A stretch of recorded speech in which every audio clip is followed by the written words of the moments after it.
Oke, Assalamualaikum warahmatullahi wabarakatuh. Waalaikumsalam. Waalaikumsalam warahmatullahi wabarakatuh. Warahmatullahi wabarakatuh. Oke ya, kita lanjutkan. Ya, ini masih banyak yang belum hadir, cuman daripada kita nanti kelamaan. Sorry, screen saya. Oke, jadi hari ini kita akan membahas tentang service standards ya. Sebelumnya mungkin dari yang materi dari minggu lalu saya mohon maaf ya, waktu itu nggak fit karena memang habis dari ada kegiatan sepaginya, jadi jadinya nggak fit, terus nggak bisa nyiapin bahan kuliah dan lain sebagainya. Jadi mohon maaf, jadinya materinya juga ke deliver ke kaliannya terlambat ya. Cuman tadi saya cek juga dari materi yang minggu lalu, masih beberapa aja yang udah ngecek ya. Nanti yang belum ngecek segera cek karena ada hubungannya juga.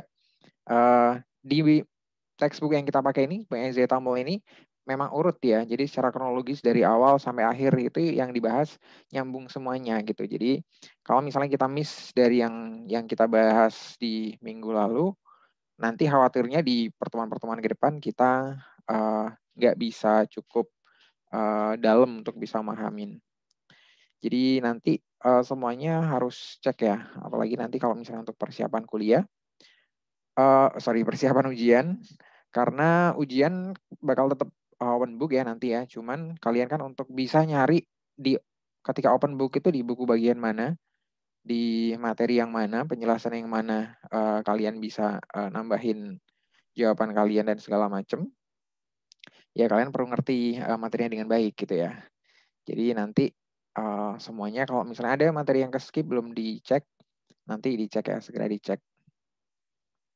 Oke, hari ini kita akan bahas tentang service standards ya. Service standards ini sebenarnya lanjutan ya dari proses-proses yang sebelumnya. Yang sebelumnya kita juga udah bahas tentang service blueprint and innovation gitu kan. Jadi service blueprint gimana caranya buat sebuah service gitu. Jadi gimana caranya kita itu bisa nangkap ekspektasi dari orang-orang, kemudian kita buat sebuah service gitu kan. Jadi banyak hal yang kita pertimbangkan di service blueprint itu. Nah ini lanjutannya untuk punya blueprint yang bagus, kita juga harus bisa natupin standarnya itu dengan baik pula gitu ya. Yang jadi pertanyaan kan, apakah setiap service itu harus punya standar gitu ya? Atau kalau bisa kita bilang lebih ekstrim lagi, apakah standar dari sebuah service provider itu harus rigid gitu ya? Jadi kalian bisa cek sebenarnya, bisa refer ke beberapa jenis layanan yang ada di luar sana ya. Itu ada yang memang benar-benar rigid ya. Ada yang memang mereka SOP-nya, walaupun itu sebuah layanan ya. Walaupun itu sebuah layanan, cuman SOP mereka cukup detail dan cukup rigid ya. Jadi nggak banyak ruang untuk pegawai dalam hal ini yang berhadapan langsung dengan customer itu untuk bisa berimprovisasi, untuk bisa nge-explore lebih banyak gitu ya, untuk bisa meng-customize layanannya gitu. Contohnya di mana? Contohnya misalnya kayak kalian ke customer service beberapa perusahaan ya.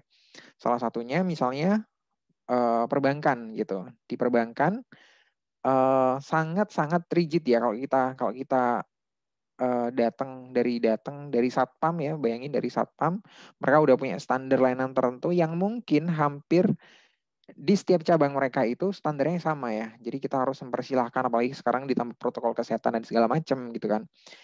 Ketika mau masuk bank kita ditanyain keperluannya apa, kemudian kalau di bank ya contohnya kalau di bank, satpam aja langsung nanyain gitu, kira-kira udah bawa buku tabungannya kah, atau atau KTP-nya udah dibawa juga, kartu ATM-nya apakah udah dibawa dan segala macam gitu.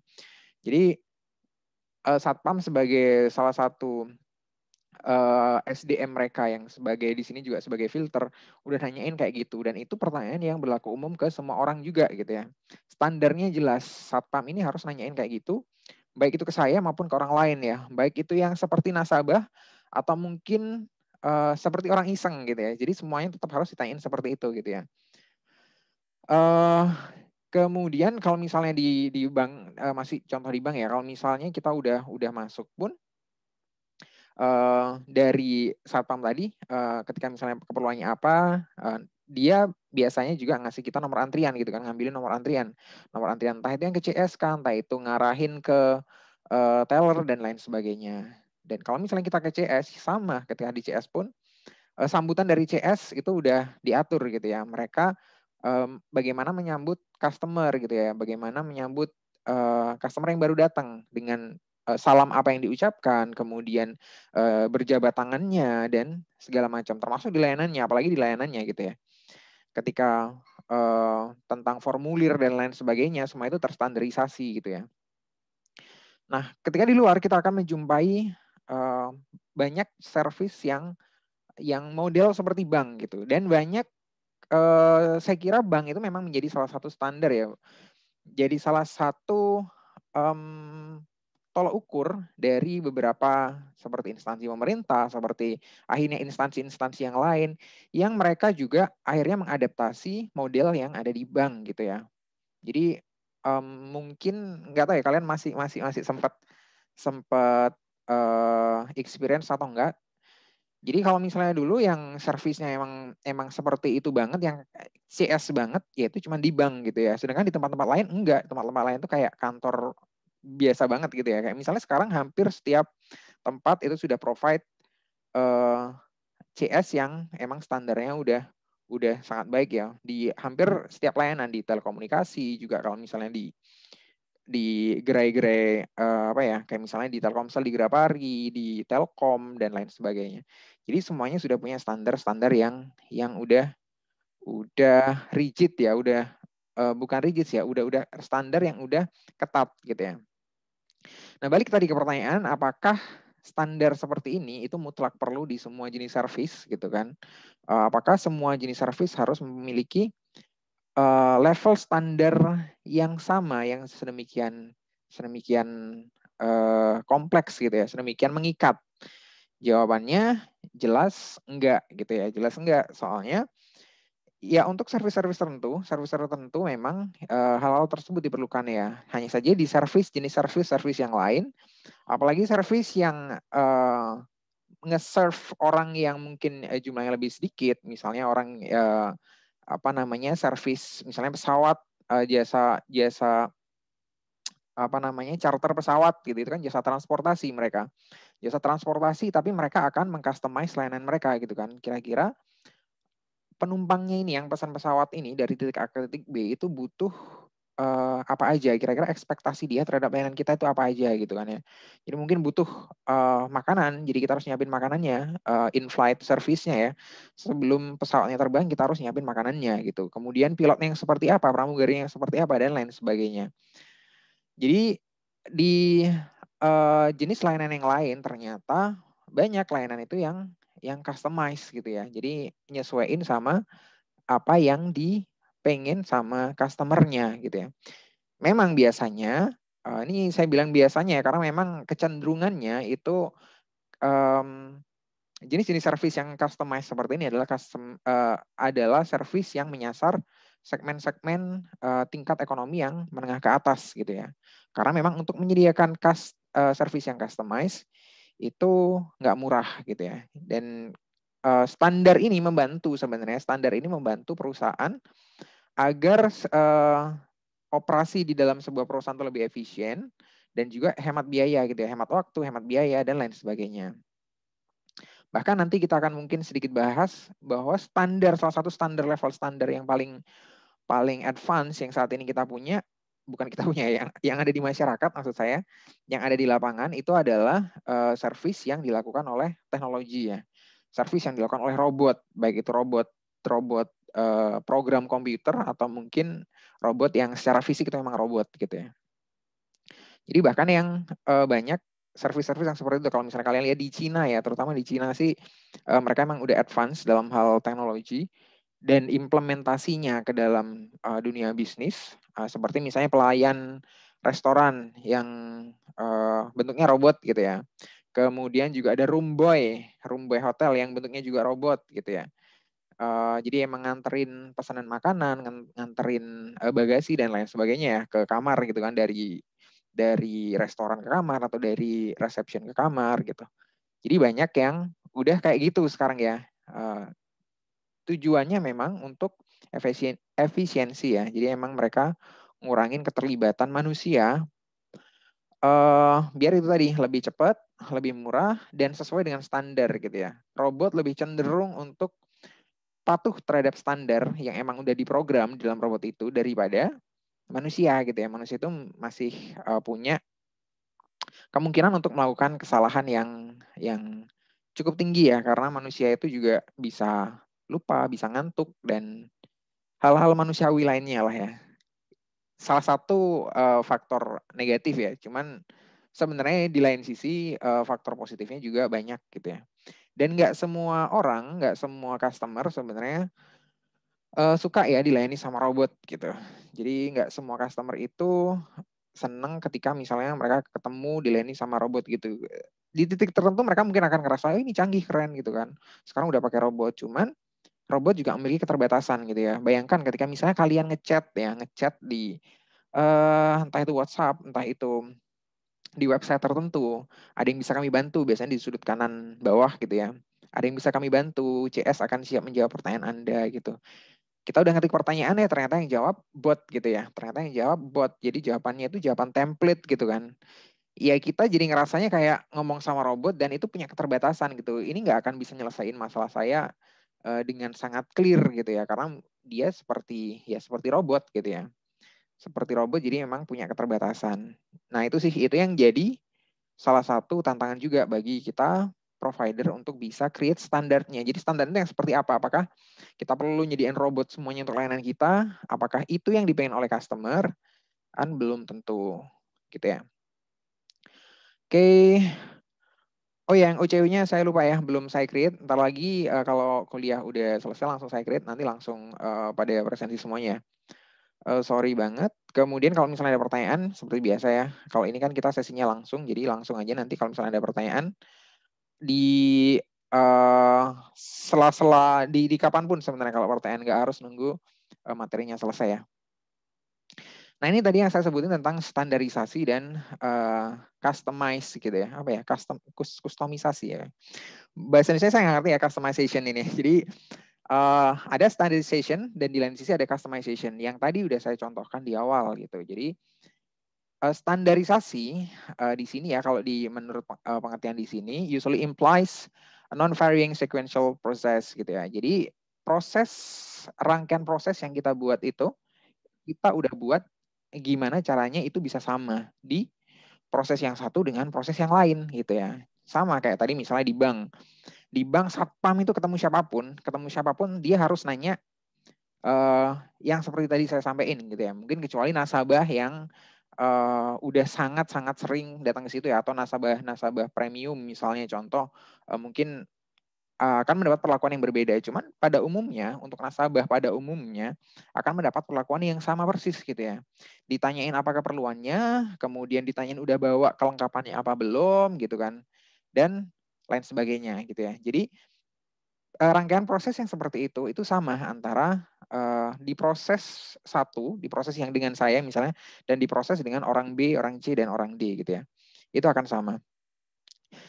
Kemudian ini ya, tujuannya adalah untuk produce consistent service product from a transaction to the next gitu ya. Jadi sebenarnya harapannya memang memberikan experience, memberikan experience yang sama ya terhadap terhadap customer yang berbeda-beda dan juga terhadap customer yang sama di waktu yang berbeda gitu. Jadi harapannya adalah ketika misalnya kita saya misalnya balik lagi ke bank gitu, di waktu depan saya akan udah expect bahwa pelayanannya akan seperti itu gitu ya. Yang saya anggap mungkin dari skala 1 sampai 10 dengan pelayanannya seperti itu ya saya kasih 7 atau 8 lah ya gitu. Enggak, ya itu biasa, hal yang biasa gitu, hal yang biasa, dan ya saya nggak menganggap itu sebagai hal yang spesial atau hal yang membuat saya jadi lebih nyaman dan lain sebagainya. Enggak, ya biasa aja gitu kan. Tapi saya udah bisa expect ketika misalnya saya datang besoknya lagi dan datang mungkin 2 bulan lagi, 3 bulan lagi, pelayanannya juga akan sama gitu ya. Jadi saya di sini nggak akan punya kekhawatiran bahwa wah gimana nih servisnya kira-kira besok dua bulan ke depan nih jangan-jangan udah beda nih, jangan-jangan udah nggak enak servisnya gitu kan. Kita jadi nggak punya ekspektasi yang seperti itu karena tadi itu adanya standar yang emang udah diberlakukan, diimplementasikan di bank tadi itu. Gitu, termasuk juga kepada orang lain. Ketika harapannya adalah experience saya ke bank dengan misalnya di sini Andrian juga ke bank gitu, itu harapannya juga kita mendapat experience yang sama atau hampir sama gitu ya. Jadi ya nilai 7 atau 8 lah tadi ya. Ya udah cukupan lah ya, cukupan gitu. Kita yang penting juga keperluannya udah tersampaikan, udah dikasih solusinya sama CS misalnya gitu kan. Udah cukup gitu, selesai gitu kan. Jadi nggak beda-beda gitu kan. Nggak ketika misalnya ngelayani saya, itu saya ngerasanya enak banget, gampang kok. Misalnya ATM saya ketelan gitu ya. ATM saya ketelan, saya lapor dan segala macam, langsung kok diganti gitu. Ternyata pas Mita yang ke sana, itu nggak kayak gitu kan. Ternyata masih dimintain surat keterangan kehilangan kepolisian. Ternyata harus ngumumin kehilangan di media massa dan lain sebagainya gitu. Ribet gitu ya. Jadi experience-nya jadinya nggak sama antara saya dan Mita gitu. Padahal ke bank yang sama gitu. Nah di situ pasti ada masalah gitu kan. Jadinya ada masalah. Memberikan ekspektasi, membuat orang berekspektasi itu jadi berbeda-beda gitu kan. Si Mita kenapa ya kok kayak gitu. Jadi saya jadi ragu kan. Nanti kalau misalnya someday saya kesana lagi, jangan-jangan saya diperlakukan kayak Mita gitu kan. Atau mungkin karena apa saya juga nggak tahu gitu. Nah itu yang dihindari juga dengan standarisasi ini. Di sini nggak disebutin, cuma nanti di slide berikutnya. Tapi tadi sempat saya kutip sedikit ya bahwa standarisasi ini salah satu tujuannya adalah efisiensi ya, efisiensi dalam hal waktu dan biaya gitu. Jadi dengan adanya standarisasi tadi itu, jadi harapannya kita waktunya udah bisa memperhitungkan gitu ya. Kira-kira nge-serve customer itu berapa lama, dan biayanya pun juga bisa kita hitung gitu ya. Dalam proses itu kita ngeluarin apa aja misalnya, butuh formulir gitu, butuh fotokopi, butuh scan dan lain sebagainya, itu bisa kita hitung gitu kan biayanya. Kalau itu udah ke standar gitu. Kalau itu belum ke standar, susah ngitungnya. Jadi per project kita ngitungnya, per encounter. Jadi setiap kali ketemu kita hitung kita butuhnya apa aja gitu. Itu malah jadinya bikin ribet. Jadi standarisasi ini memang lebih mengacu ke jenis produk atau service yang untuk mass ini ya, customers ya. Jadi emang untuk orang-orang kebanyakan. Kita akan butuh yang namanya standarisasi. Kalau emang customer kita banyak dan hampir sama, dari mungkin dari segi segmen juga yang hampir sama dan lain sebagainya ya, customer kita ekspektasinya sama terhadap layanan kita, kemungkinan standarisasi ini akan jauh bisa kita implementasikan dan memberikan benefit buat kita gitu ya. Sedangkan kalau customization itu adanya perubahan atau adaptasi atau apa ya, dibuat di tailor ya, dibuat sedemikian rupa khusus gitu ya, khusus untuk beberapa proses tertentu atau beberapa customer tertentu gitu ya. Nah tadi kan saya sebutin ya kebalikannya dengan standarisasi, bahwa di customization ini memang kecenderungannya mereka menyasar pasar menengah ke atas gitu kan, yang mereka mampu memang membayar service yang customized gitu ya. Karena service yang customized ini cenderung nggak efisien, cenderung mahal gitu ya. Jadi untuk misalnya seperti tadi, misalnya di sini saya sebagai customer dari salah satu jasa penerbangan jet pribadi gitu ya. Ini cuman contoh aja, cuman ngarang aja, cuman kalau misalnya saya ada di jet pribadi, saya masih ditanyain kan keperluannya apa aja di pesawat gitu kan. Misalnya penerbangan saya 5 jam gitu ya, nggak tahu 5 jam dari sini kemana ya. Penerbangan saya 5 jam, saya kira-kira butuh apa aja dalam 5 jam gitu kan.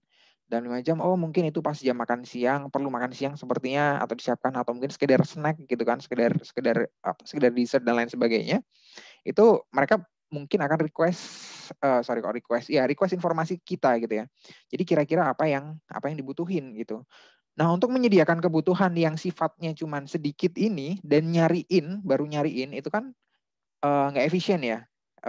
Dimanapun kan law of big numbers itu kan emang lebih efisien gitu ya. Kenapa big numbers itu kalau misalnya kita pesan lebih banyak, itu kan jadinya per itemnya jadi lebih murah.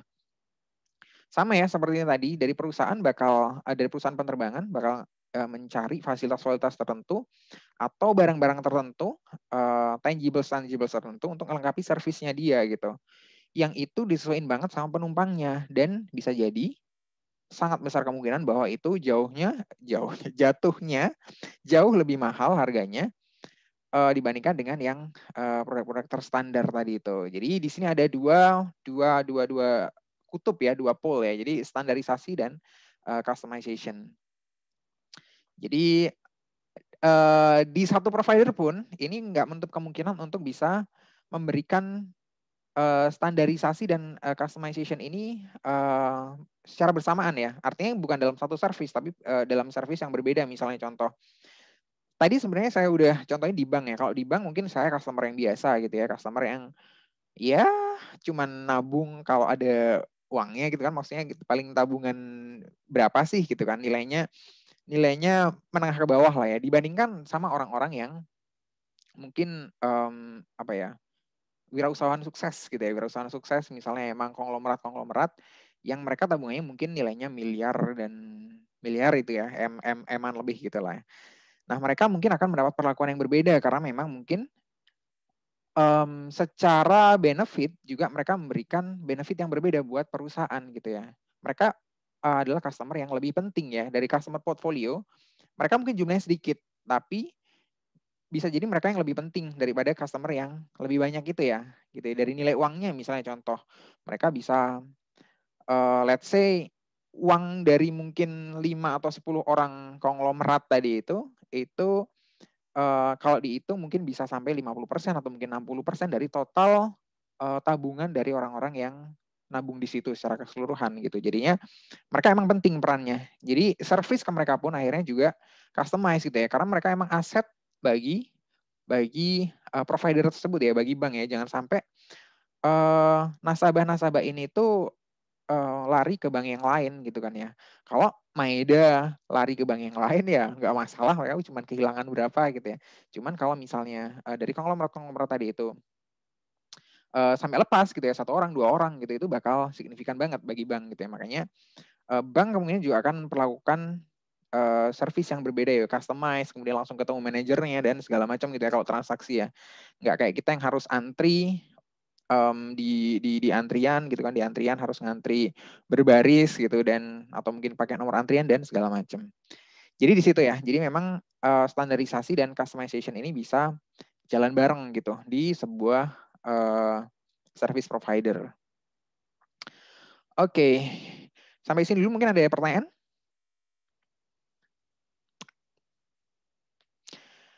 Nggak ada ya? Oke, kita lanjutkan. Jadi di sini kita lanjutin dengan factors necessary for appropriate service standards gitu ya. Jadi sebenarnya faktor-faktor yang cuman perlu kita perhatikan ya, perlu kita perhatikan untuk menjamin bahwa standar yang kita buat itu sesuai ya, sesuai appropriate, jadi sesuai. Jadi jangan sampai kita buat standar yang nggak sesuai gitu, apalagi nggak sesuai dengan harapan customer gitu ya. Nanti kita akan menghubungkan standar ini dengan standarnya customer gitu ya. Itu kelihatan yang di poin ketiga. Cuman kita bahas dari yang awal. Yang pertama adalah standardization of service behaviors and actions gitu ya. Jadi kita harus melihat juga bahwa seberapa rutin sih sebenarnya, seberapa rutin aktivitas-aktivitas yang ada di jasa kita, di perusahaan kita tuh seberapa rutin gitu. Apakah semuanya itu service-service yang rutin-rutin aja, untuk customer yang itu aja, untuk customer yang biasa-biasa aja, atau enggak gitu ya. Nah itu harus dipertimbangkan, harus kita lihat. Nah jadinya kalau misalnya service yang kita berikan itu emang rutin, maka kita bisa mempertimbangkan di sini yang di bawah kiri ini ya, bahwa standarisasi of service itu bisa kita pakai 3 pendekatan gitu. Jadi ada beberapa pendekatan di sini 3 ya, yang bisa kita pakai untuk menstandarisasi. Maksudnya lebih membuat service atau bagian dari service yang kita berikan itu lebih memiliki bentuk yang sama gitu. Yang pertama adalah substitution of technology for personal contact and human effort ya. Jadi ini udah banyak yang kita lihat gitu ya. Jadi udah mulai banyak substitusi dari teknologi itu, bahwa teknologi dan entah itu berupa robot secara fisik, entah itu program komputer atau aplikasi dan segala macam, itu udah banyak menggantikan manusia gitu ya. Jadi mungkin yang apa ya, kayak misalnya di kereta api, di kereta ya, di kereta api dulu yang kalau misalnya kita mau naik kereta itu pesan tiket itu susah gitu, harus antrian panjang dan segala macam, apalagi kalau pas lebaran gitu ya, antrian itu panjang-panjang banget di setiap stasiun. Kemudian ketika check in pun ya sekedar check in biasa gitu ya, nggak ada mesin, nggak ada boarding pass dan lain sebagainya. Cuman sekarang loket itu udah mulai sedikit demi sedikit digantikan oleh mesin gitu ya. Jadi misalnya di situ ada boarding pass yang kita harus nyeken apa namanya, booking code kita, kemudian dapat boarding pass-nya, baru boarding pass-nya nanti dicek ketika kita masuk ke area ruang tunggu gitu kan ya. Mirip seperti pesawat gitu. Di pesawat pun sama. Di pesawat zaman-zaman dulu belum ada ya, self check in counter itu belum ada gitu. Jadi di zaman dulu adanya ya udah ya kita ngantri buat dilayani sama petugasnya gitu ya, sama petugasnya, entah kita bawa bagasi entah enggak, entah bagasi kita itu apa namanya se troli gede atau kita nggak bawa apa-apa, sebenarnya kita sama ngantri ya gitu. Jadinya lama. Orang-orangnya nggak bawa apa-apa ini ngapain ngantri gitu kan mereka juga nggak masukin bagasi ke loketnya dan segala macam gitu kan. Jadinya itu sekarang udah di take over sama self check-in counter ya. Jadi kita kalau misalnya nggak bawa apa-apa ya dilayaninya di self check-in counter gitu. Kita langsung bikin boarding pass sendiri. Itu udah mulai penggantian. Nah ini kan kita ngelihat bahwa aktivitas ini memang rutin gitu kan. Aktivitas seperti ini memang rutin, dan untuk orang-orang yang kayak tadi seperti pesawat nggak bawa bagasi ya mereka emang perlunya cepatnya gitu ya. Ekspektasi dari orang ini adalah kecepatannya untuk servis gitu kan. Jadi mereka nggak harus lama nungguin di depan check-in counter gitu. Jadi hanya untuk melakukan check-in aja gitu. Kecuali kalau orang bawa bagasi akan berbeda gitu ya. Mereka emang harus ngecek bagasinya beratnya berapa dan segala macam. Masih ada prosesnya memang. Cuman kalau buat orang-orang yang seharusnya nggak ada proses macam-macam, harusnya kan bisa cepat. Nah itu udah ditangkap gitu ya sama maskapai penerbangan. Jadi kita bisa melakukan check-in itu di self check-in counter. Bahkan beberapa maskapai kan juga udah bisa web check-in gitu ya. Jadi kita check-innya melalui web, cuman sekedar nunjukin HP ya, nunjukin QR code atau barcode ketika masuk ke ruang tunggu. Jadi itu yang pertama. Yang kedua, ada namanya improvement in work methods ya. Jadi di metode kerja kita itu yang ditingkatin, diubah gitu ya. Ini yang hubungannya dengan inovasi yang kemarin kita bahas gitu ya. Buat yang masih belum ngikutin kuliah yang inovasi, nanti bisa dicek ya di inovasi, bahwa di situ kita bisa tambahkan inovasi-inovasi tertentu yang nggak harus itu berhubungan dengan kayak tadi ya, teknologi yang benar-benar bisa menggantikan manusia gitu. Bisa jadi keterlibatan manusia masih ada, cuman kita dengan dibantu teknologi, jadinya kita bisa lebih cepat gitu kan. Kemudian yang ketiga, ya kombinasinya gitu ya. Dan yang berikutnya adalah formal service targets and goals gitu ya. Jadi emang dari tiap organisasi atau tiap provider di sini emang punya formal ya, yang secara formal, artinya secara formal itu dinyatakan, kemudian diatur gitu ya oleh sebuah perusahaan.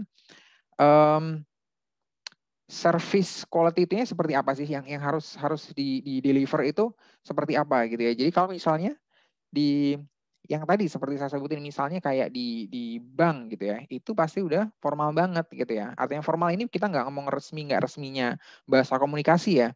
Bisa jadi komunikasinya biasa, cuman mereka harus diatur banget oleh aturan gitu ya. Mereka ada SOP-nya yang secara jelas, itu SOP dari A sampai Z itu diatur gitu. Di proses apa nanti misalnya dari C, nanti dari C ini kalau misalnya iya itu langsung ke proses X, kalau enggak itu langsung ke proses Y gitu ya. Kita mungkin akan nemuin aturan yang cukup kompleks di dalam sebuah aturan yang emang diatur secara formal seperti tadi itu. Nah itu juga perlu kita perhitungkan gitu ya. Jadi sebenarnya semakin formal, semakin detail, tapi itu berulang dihubungkan dengan yang pertama tadi ya, itu maka sebenarnya kemungkinan untuk teknologi itu bisa menggantikan itu lumayan tinggi gitu ya. Contohnya, ini udah banyak ya sekarang ya. Kalau di bank kan sebenarnya kalau kita ngomong organisasinya, sebagai customer kita akan menemui kalau di bank itu cuma 2 ya. Ini kalau nabung ya maksudnya, bukan pinjem. Jadi kalau nabung kita pasti ketemunya juga kalau nggak sama teller ya sama CS gitu ya. Kalau ada masalah apa-apa atau mungkin buka rekeningnya dan segala macam kita ketemu CS. Kalau transaksinya kita akan ketemu sama teller gitu ya. Dan dua-duanya ini itu udah teknologi udah bisa mulai menggantikan gitu ya. Terutama kalau yang teller jelas gitu ya. Teller udah populer sekarang mesin ATM setor dan tarik gitu ya. Kalau dulu cuma tarik aja wah. ATM itu zaman dulu ya, dulu banget 2000 2000-an lah ya, 2000-an. Sekarang udah ATM udah canggih gitu ya. Udah ada store tarik, udah ada yang ATM non tunai yang di situ banyak menu-menu yang seperti di website dan lain sebagainya. Kemudian dalam hal customer service pun juga sama, udah mulai bergeser ke sana juga gitu ya. Jadi teknologi emang mulai menggantikan gitu. Jadi kalau misalnya di Indonesia sih yang saya lihat, saya belum pernah experience yang teknologi bisa menggantikan sepenuhnya ya. Kalau yang untuk CS sih, untuk CS dari bank gitu ya. Yang mungkin adalah yang di tengah gitu ya, improvement in work methods gitu ya. Yang dulu kalau misalnya kita buka rekening tabungan ya sekarang sih juga masih ya kalau di beberapa bank itu kita harus datang ngisi formulir segala macam, dicek identitas dan lain sebagainya.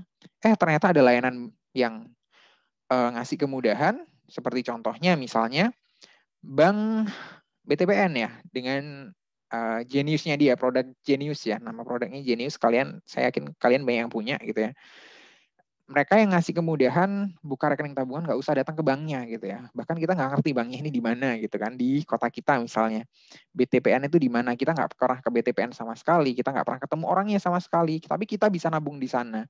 Kita bisa menggunakan servis mereka dengan baik dan nyaman aja gitu ya.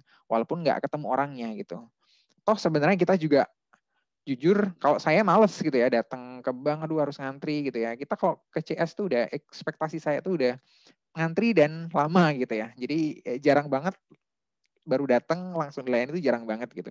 Biasanya antrian agak panjang gitu. Nah dengan adanya layanan seperti ini itu bakal ngebantu banget ya bagi orang-orang yang punya ekspektasi seperti saya gitu ya. Dan saya yakin kalian juga share the same value ya. Kalau sama saya kira kita orang-orang yang suka yang praktis-praktis aja toh cuman buka rekening bank buat nyimpen uang gitu kan. Kenapa harus ribet-ribet amat sih gitu kan. Jadi itu teknologi juga udah masuk ke situ ya. Nah, tapi kalau di luar negeri itu juga sudah sampai ke misalnya kayak kartu ATM hilang tadi.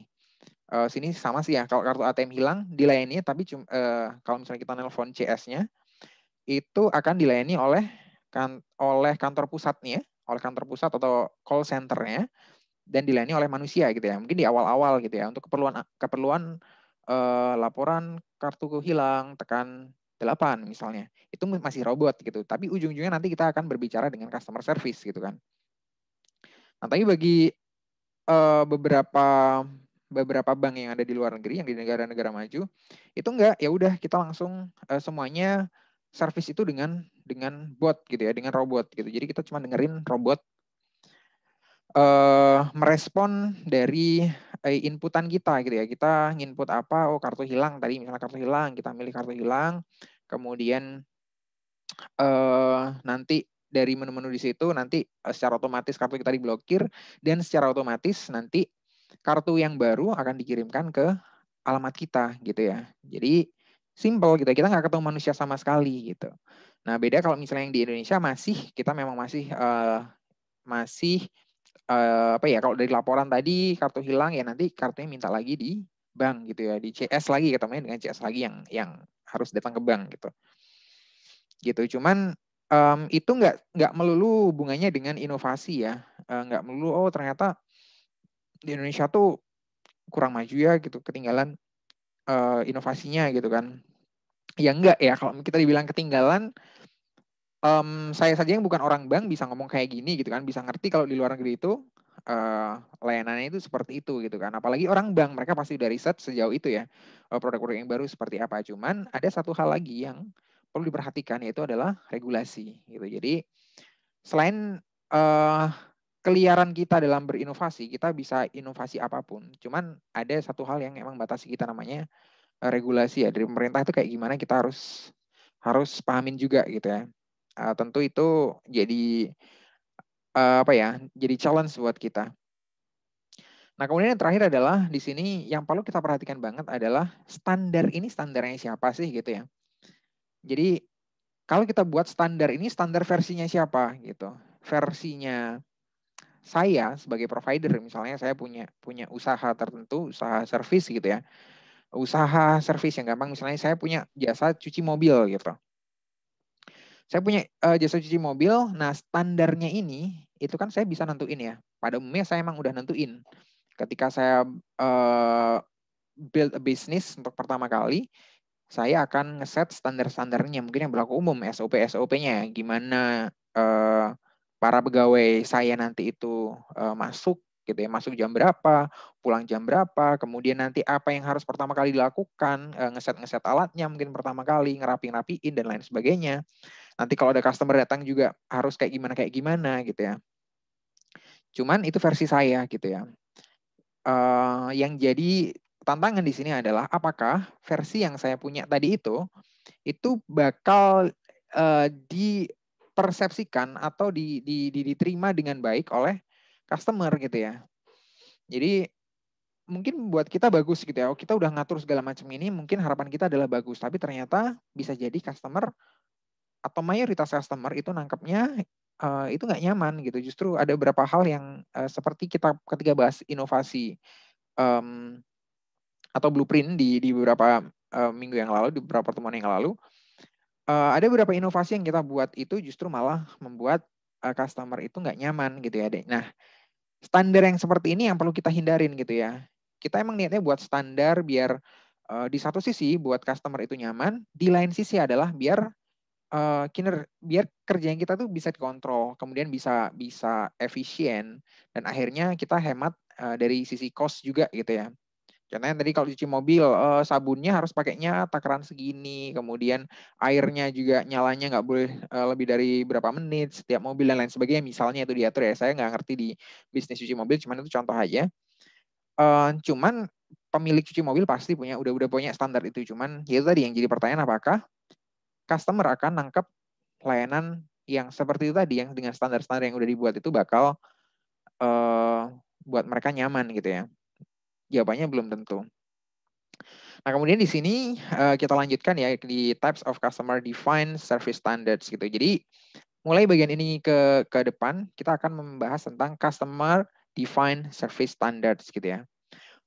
Bahwa yang harusnya jadi tekanan, jadi penekanan, dan yang harusnya kita benar-benar perhatikan itu adalah customer defined service standards gitu ya. Artinya standar yang kita dapetin dari customer gitu ya, dari customer expectation gitu. Jadi mereka harapannya kayak gimana sih gitu, baru kita bisa ngeset standarnya gitu.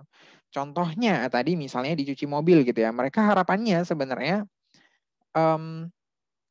waktu antrian itu nggak terlalu lama gitu ya. Jadi ketika mereka datang sampai mobil itu dicuci, mereka nggak terlalu lama. Selama ini mungkin karena di tempat cucian itu rame gitu ya, emang dekat pemukiman warga dan laris, banyak orang yang nyuci di situ, antrian itu jadi kendala gitu ya. Antrian itu orang lihat antrian, aduh mobilnya udah lebih banyak dari misalnya 10 gitu ya yang antri. Ya orang udah males gitu ya mau ikutan di situ gitu.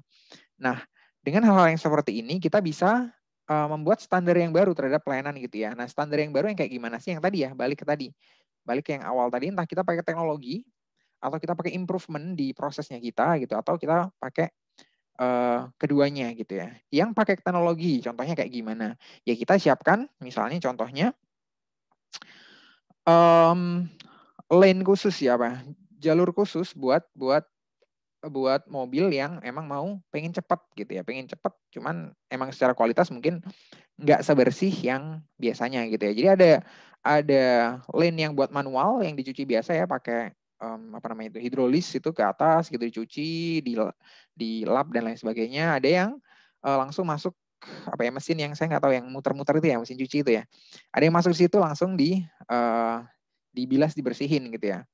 Jadi ada dua pilihan gitu ya. Jadi itu bisa memberikan customer yang tadi yang pengen cepat-cepat sebenarnya yang cuman pengen mobilnya nggak kotor gitu aja ya. Jadi nggak perlu yang kinclong-kinclong amat, detailing itu nggak perlu. Cuman dia pengen mobilnya nggak kotor gitu aja. Dia pokoknya pengen cepat, udah segera dia pakai untuk keperluan dia sehari-hari gitu misalnya. Nah itu bisa perlu kita siapin gitu ya. Jadinya dengan mempelajari standar yang diharapkan dari customer tadi itu, kita jadi ngerti gitu kan.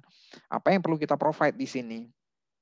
Apakah sekedar tadi itu, sekedar nyiapin teknologinya aja dan fasilitasnya atau emang ada improvement lain gitu kan ya. Jadi kayak gitu. Nah, ngomong-ngomong tentang customer defined service standards itu kita akan bahas dua jenis sebenarnya. Ada namanya hard customer defined service standards dan yang kedua ada namanya soft customer defined service standards gitu. Jadi yang hard ini lebih merujuk kepada hal-hal yang bisa dihitung gitu ya. Atau kalau misalnya di penelitian yang kita biasa udahan ya, istilahnya itu adalah kuantitatif gitu. Jadi yang ini cenderung kuantitatif memang. Jadi cenderung kuantitatif kita ngerti standar tertentu untuk nentuin standar tertentu itu berapa nilainya yang bagus. Itu kita ngerti harapan dari customer yang bagus itu berapa ngerti. Contohnya seperti tadi ya waktu untuk mencuci mobilnya. Kalau tadi kan kita ngomongin antrian. Sekarang kita ngomong di ketika misalnya mobil itu udah masuk area pencucian dari awal masuk sampai dengan mobil itu keluar dalam posisi yang bersih, itu kira-kira membutuhkan waktu berapa lama gitu. Ini kan jelas bisa kita kuantifikasi ya. Jadi misalnya kita butuh waktunya 45 menit gitu. Sedangkan sebenarnya ekspektasi dari customer itu 30 menit. Oke, berarti itu yang harus kita kejar gitu kan ya. Jadi gimana caranya kita bisa buat standar agar sesuai dengan customer kita yang mereka cuma pengennya itu sebenarnya nggak terlalu lama, 30 menit aja gitu kan. Nah, itu adalah yang di sini disebut dengan hard customer defined standards gitu. Jadi di sini bisa berupa waktu ya, waktu atau hal-hal lain yang bisa diobservasi sebenarnya.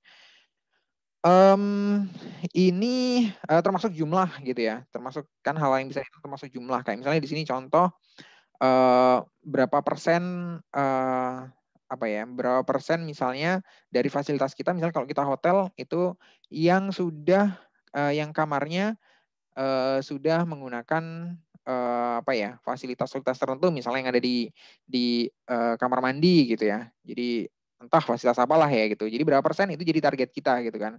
Karena emang customer menghendaki ada itu misalnya water heater gitu ya. Ternyata hotel kita emang hotel biasa, hotel budget, nggak semua udah ada water heaternya. Tapi ternyata para customer ini butuh untuk water heater gitu ya. Karena mungkin cuaca dingin dan lain sebagainya. Mereka butuh air panas gitu di ketika mereka mandi. Jadi ya kita harus bisa nyiapin itu. Dan berapa persen sih yang kita harapkan gitu kan. Nah itu ada di sini, ada di hard customer defined service standards. Lebih gampang dilihat, lebih gampang dihitung kalau yang hard tadi. Sedangkan di sini ada namanya juga soft customer defined service standards ya. Jadi jelas ya, nggak semua dari customer priorities tadi itu bisa dihitung, bisa dihitung waktunya juga gitu ya, atau bisa diaudit secara kasat mata gitu. Jadi banyak hal-hal yang ketika di service encounter kita akan dihadapin pada hal-hal yang emang nggak bisa dihitung gitu. Contohnya nggak bisa dihitung apa, seberapa nyaman atau seberapa puas ketika seorang customer itu dilayani oleh misalnya reception gitu ya, seberapa dia tuh nyaman berkomunikasi dengan reception. Nah ini kan nggak bisa dihitung gitu kan ya. Kita nggak punya ukuran tertentu atau metrik tertentu yang emang ngebahas level dari kenyamanan seseorang gitu ya. Jadi butuh untuk kita ngerti feedback langsung dari customernya gitu ya. Jadi kita nggak langsung bisa nanyain itu dan langsung bisa dengan jawaban yang singkat dan itu udah clear gitu. Ibu nyaman tinggal di sini atau ibu nyaman dengan fasilitas kami yang ini gitu. Jawabannya mungkin cuma sekedar iya nyaman banget, thank you gitu ya. Udah selesai gitu kan. Padahal sebenarnya banyak data-data yang harusnya kita explore dari jawaban dari customer ini gitu ya.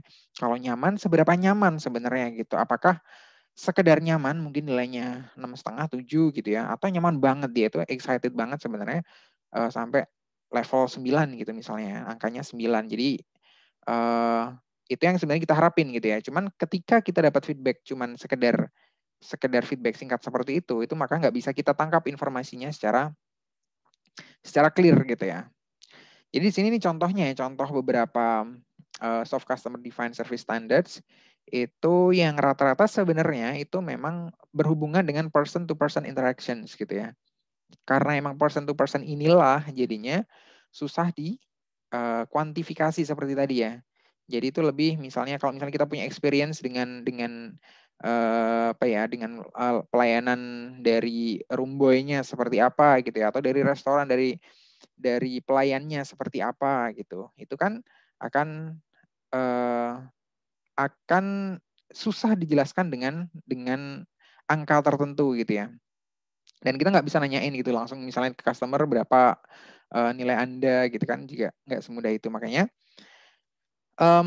di sini kita harus aware bahwa ada dua tadi ya, standar yang soft dan standar yang hard gitu. Nah, yang soft ini akan punya perlakuan yang khusus ya, punya perlakuan yang berbeda dengan yang hard tadi tentunya ya, termasuk ketika kita untuk caranya dapetin feedback dan lain sebagainya.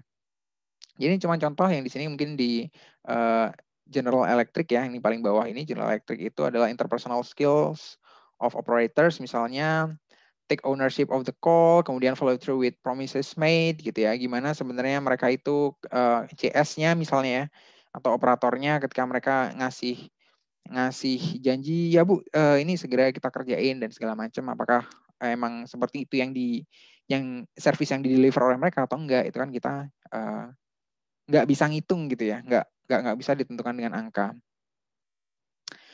Kemudian yang terakhir adanya ada yang namanya one time fixes ya. One time fixes ini sebenarnya hanya sedikit berbeda dengan yang tadi, dengan yang hard sama yang soft. Tapi kecenderungannya di sini adalah biasanya itu dengan yang hard ya. Kenapa dengan yang hard gitu? Jadi karena one time fixes ini, kalau dari yang pertama ini, biasanya itu berhubungan sama teknologi ya. Berhubungan sama teknologi, sama kebijakan atau prosedur tertentu yang emang kita bisa ubah untuk memenuhi ini ya, untuk memenuhi harapan dari customer gitu.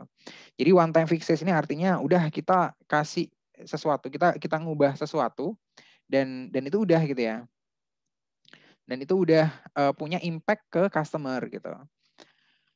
Nah, ini emang perlu kita lakukan, emang rata-rata itu banyak di industri yang sifatnya franchise ya.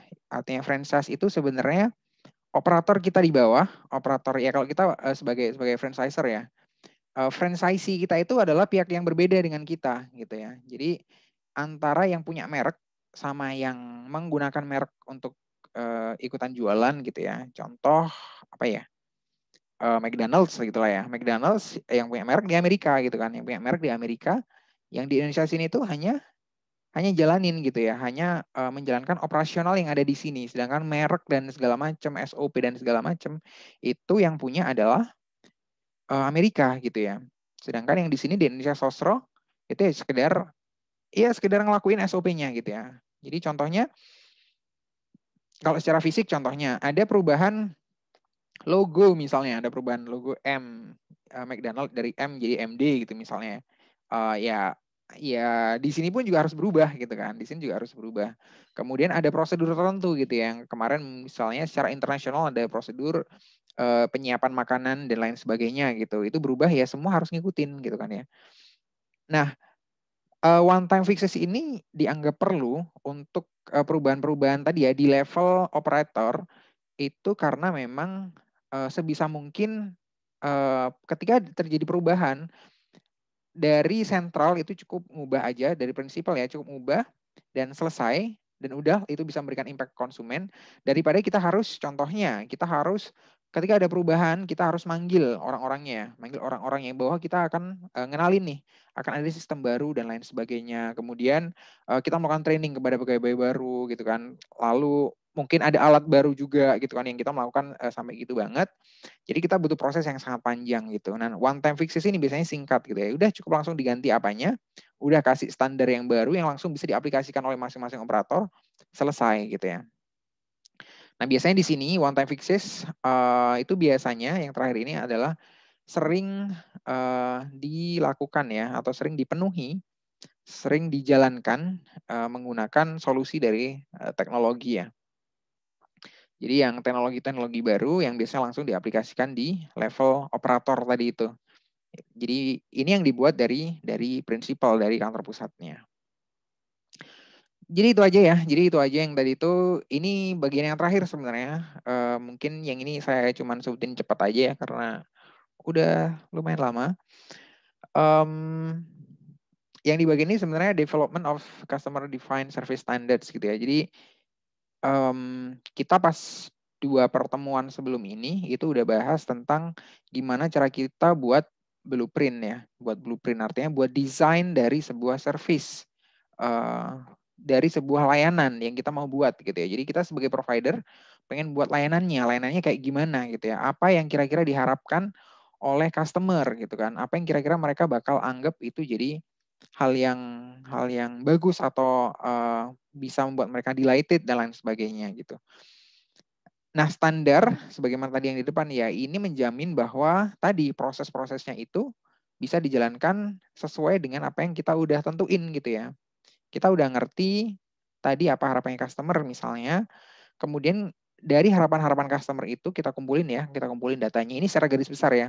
Kita kumpulin datanya, kita olah, analisis, dan kita keluarkan sebagai standar ya. Kita keluarkan sebagai standar. Kalau tadi misalnya contoh di cuci mobil, ekspektasi customer itu 30 menit gitu ya. Mereka akan ngerasa nyaman gitu. Mereka akan ngerasa senang dengan pelayanan 30 menit dengan kualitas ya tetap bersih ya, tetap sama dengan pelayanan yang tadi ketika misalnya 45 menit gitu. Jadi di sini berarti kita harus ada perubahan dalam hal standar gitu kan.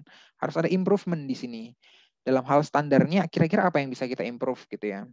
Kalau di sini kan berarti kita ngomong di lane di jalur yang khusus untuk cuci mobil secara manual gitu kan. Nah, berarti di situ misalnya kita bisa mempertimbangkan untuk berarti untuk standar untuk human resource-nya, untuk tenaganya itu masih kurang. Mungkin di situ yang perlu kita tambah gitu ya. Mungkin perlu kita tambah. Apakah misalnya contoh nambah 1 orang itu cukup untuk nge-cut waktu dari 45 menit jadi 30 menit, apakah itu cukup dengan hasil yang sama? Kalau nggak cukup, apakah 2 orang cukup dan lain sebagainya gitu ya. Apakah mungkin kita butuh teknologi lain gitu, butuh teknologi lain yang bisa mempercepat prosesnya gitu ya. Misalnya contohnya ada vacuum cleaner yang lebih canggih misalnya ya, dengan fasilitas apapun misalnya. Jadi kemudian ada pengering misalnya yang khusus gitu ya. Jadi memang teknologi ini atau alat-alat ini juga akan bantu prosesnya untuk jadi lebih cepat gitu. Nah, dari situ nanti kita bisa lahirkan standar yang sesuai dengan yang diharapkan oleh customer gitu kan. Kita udah ngejar itu tadi dari proses yang ada di tempat kita. Jadi nanti standar yang baru akan mungkin memang menjadi 30 menit gitu ya, sesuai ekspektasi dari para customer gitu kan. Jadinya dengan standar yang baru kita juga udah mengukur atau menentukan kira-kira harus titik pencapaiannya itu harus seberapa baik gitu ya dari 30 menit itu apakah 100%, apakah memang harus semua layanan harus selesai dalam waktu 30 menit, kalau enggak kita ada garansi dan lain sebagainya, atau seperti apa gitu ya. Itu terserah dari kita yang harus ngelihat dari customer gitu ya. Nggak semata-mata dari kita doang, tapi kita harus ngelihat dari customer pengennya kayak gimana gitu. Jadi kalau emang kita harus strict dengan 30 menit, oke, kita bakal strict dengan 30 menit gitu ya. Cuman operation di tempat kita emang harus ngejamin ya. Nah, itu yang kita atur dengan standarnya tadi itu. Itu secara umum. Nah, kalau misalnya kita breakdown sedikit demi sedikit ya, di sini ada 8 langkah sebenarnya untuk untuk merumuskan sebuah service standar yang bagus. Yang pertama adalah mengidentifikasi existing or desired service encounter sequence gitu ya. Ini hubungannya sama blueprint gitu ya. Jadi sequence-nya, service encounter-nya apa aja, kita bakal apa ya? Bakal berhadapan atau bakal ketemu sama customer itu baik secara langsung, baik secara tatap muka maupun enggak ya, atau mungkin melalui telepon atau mungkin melalui teknologi. Itu di mana aja gitu ya. Jadi kita tentukan service encounter sequence-nya gitu. Di rangkaian service kita tuh kita bakal ketemu mereka di mana aja. Itu kita tentuin. Nah, kemudian yang nomor 2 itu adalah translate customer expectation into specific behaviors and actions gitu ya.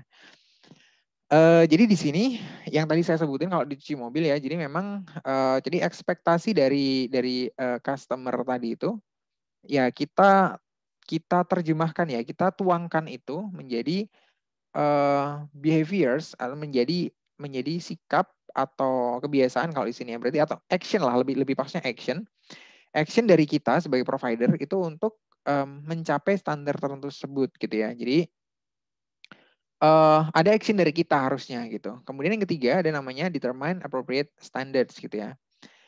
Nah tadi kalau kita udah ngomongin tentang hard sama soft standards tadi, kira-kira kalau hard standardsnya butuh yang kayak gimana ya? Kalau soft standardnya butuh yang kayak gimana ya? Atau cuma butuh salah satunya aja gitu. Jadi itu yang perlu kita tentuin ya. Jadi apakah kalau misalnya tadi kita ngomongin tentang waktu, maka kita ngomongin tentang hard standard gitu kan. Jadi ngomong waktu untuk mencuci satu mobil ya jelas itu hard standard gitu kan. Karena emang udah jelas-jelas itu bisa dihitung dengan hitungan waktu ya, dengan satuan waktu. Kemudian yang keempat, develop measurements for standards. Nah ini kita juga tentuin dari standar itu ukurannya kayak gimana gitu ya. Jadi ukurannya kayak gimana, apalagi kalau misalnya standarnya itu adalah soft standard ya. Kalau ukurannya kayak tadi kan jelas, gampang ya. Kalau misalnya kayak waktu mencuci satu mobil itu kan cepat kita ngitungnya. Cuman bagaimana ukuran-ukuran dengan soft standards gitu ya. Jadi makanya kita harus nentuin ukurannya. Ukurannya itu kayak gimana gitu ya. Kalau misalnya kita ngomongin tentang kepuasan. Kepuasan itu apa sih kira-kira yang dihitung gitu ya. Kira-kira puas nggak nyuci di tempat kita gitu ya. Nah kepuasan ini nanti kita breakdown ya. Kepuasan itu apa aja. Kriteria orang bisa ngomong puas nggak puas itu kayak gimana gitu ya. Jangan sekedar cuma lihat orang puas nggak puas gitu. Dalam kepuasan mungkin apa ya, kepuasan konsumen itu kan bisa diukur dari beberapa hal, misalnya minat dia untuk balik lagi gitu ya, itu ada atau enggak, mungkin itu bisa kita explore di situ gitu kan. Kemudian juga perbandingan dia dengan yang udah pernah dia dapat misalnya dari provider lain gitu ya, itu juga bisa. Kemudian yang berikutnya adalah establish target level for the standards ya. Jadi ini harus dikuantifikasi ya, sekali lagi harus dikuantifikasi. Jadi setelah tadi ukurannya jelas, itu harus dikuantifikasi berapanya, berapa yang dikatakan bagus, berapa yang dikatakan nggak bagus, dan berapa angka yang harus kita capai gitu ya. Capai, jadi yang harus kita capai itu berapa. Jadi makanya di sini sebutin target ya, target levelnya. Jadi di level mana kita harus perform gitu ya. Jadi itu harus ditentuin. Jadi kalau misalnya tingkat kepuasan gitu ya, dan yang kita pakai misalnya kriterianya adalah intention ya, atau minat orang untuk kembali ke tempat kita, maka berapa persen sebenarnya yang kita harapkan orang bakal kembali tempat kita gitu ya, yang jadi target kita. Misalnya contoh 90% orang yang nyuci di tempat saya itu harus berminat untuk balik ke tempat saya gitu ya.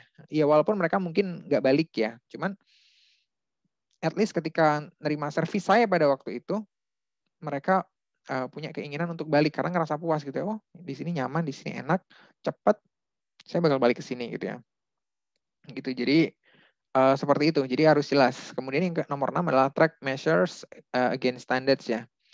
Jadi yang di sini kita harus bisa memeriksa ya, bisa ngecek sebenarnya, bisa ngecek dari performa kita terhadap standar yang kita udah buat gitu ya.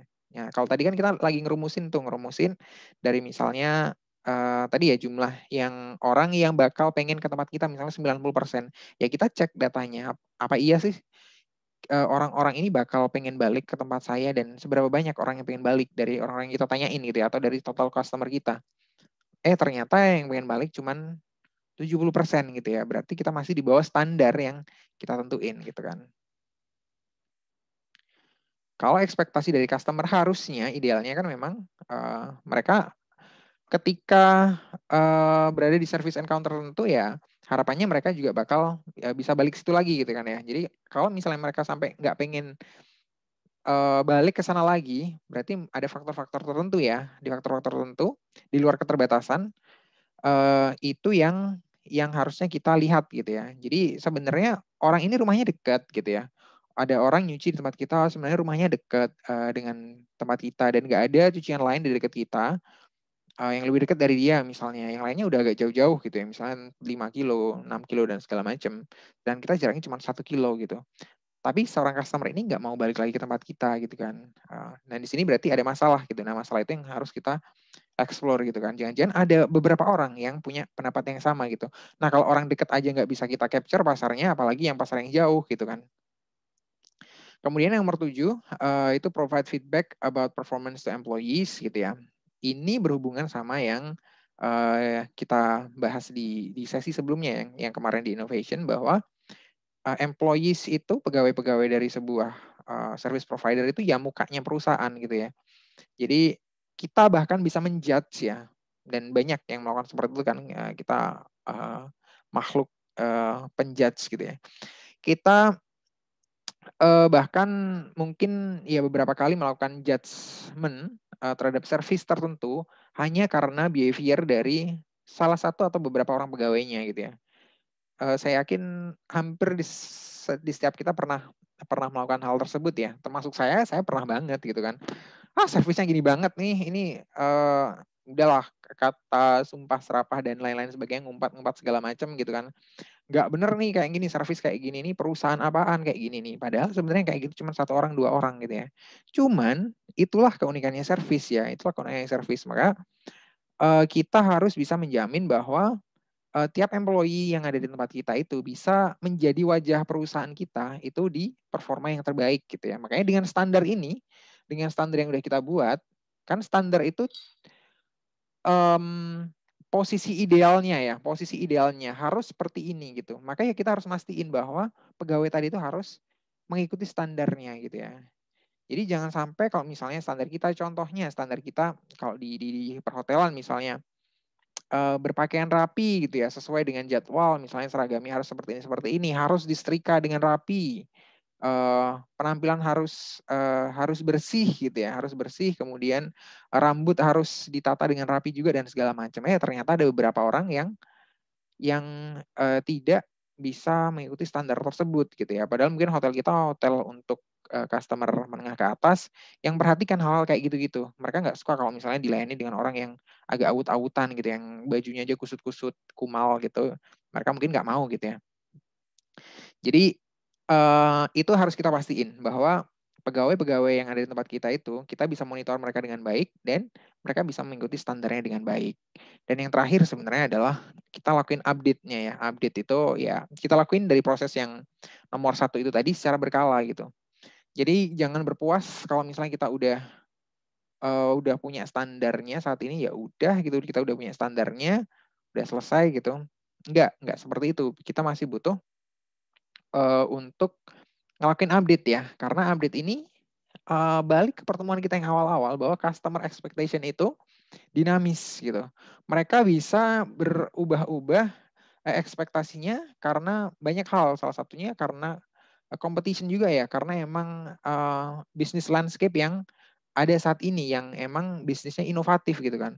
Kalau misalnya dari kompetitor kemudian nawarin yang macam-macam dan kita nggak berubah, padahal ekspektasi mereka udah sesuai dengan ekspektasi yang ada di kompetitor, maka ya customer ini akan lari kompetitor gitu ya, nggak akan ke kita gitu, karena memang kita nggak bisa mengcapture ekspektasi mereka dengan baik. Nah makanya itu wajib buat kita untuk selalu ngelakuin yang namanya update ini ya, update target level and measures-nya ini. Oke, jadi itu aja dari pertemuan kita di hari ini ya. Sebenarnya kalau poinnya nggak banyak, cuman apa ya?